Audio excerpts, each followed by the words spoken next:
We think business is done this way. Markdown is a legacy. Yes. It's a legacy output. Correct. Now, if you look at the new generation, the startup companies, they are growing up with technology. To them, this is a second nature. They look at what needs to be done and they find a technical solution for that. You're right.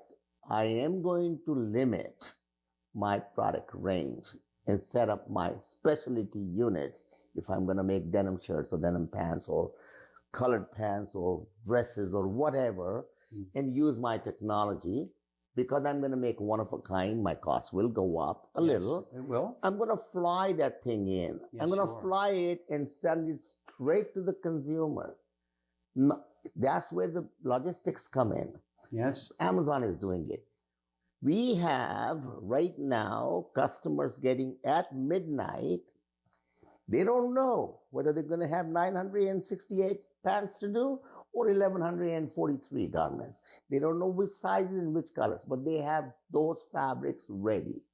Technology has been put in where we combine the colors for sewing. Doesn't matter what sizes it is. We combine the cutting for the sizes and we do the planning. But it's all done manless. This is where technology plays a role. I like it. In 3 days, we are producing those garments and shipping it by air.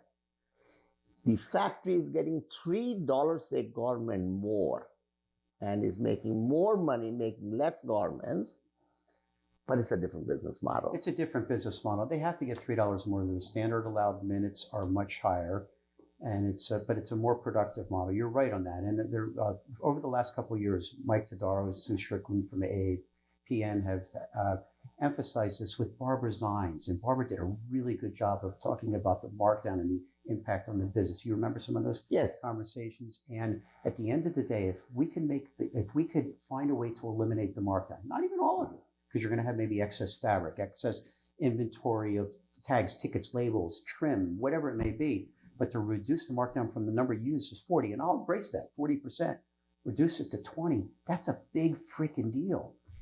That's the difference. The question is, can we move to a MTM, made to measure custom model for the industry? The answer is no, but there's a place in that in the industry. And that, I think, it's closer to where the industry is changing, not only in customization and the embracing technology, but sustainability. And there's a real attraction to sustainability, to inclusion.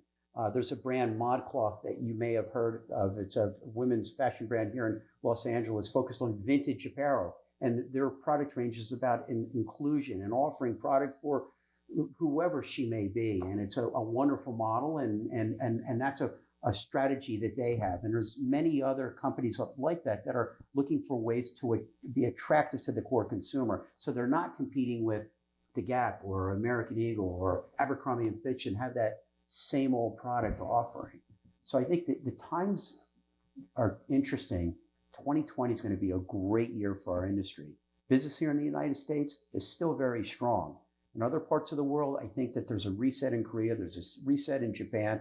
Hong Kong is still reeling from the protests and the riots. I'm going to be in Hong Kong next week. But I think there's a tremendous opportunity for me as a brand investor here in the States. We're going to Asia with our product. And that will evolve. It's not just Americana. It's our product that we will take to Asia.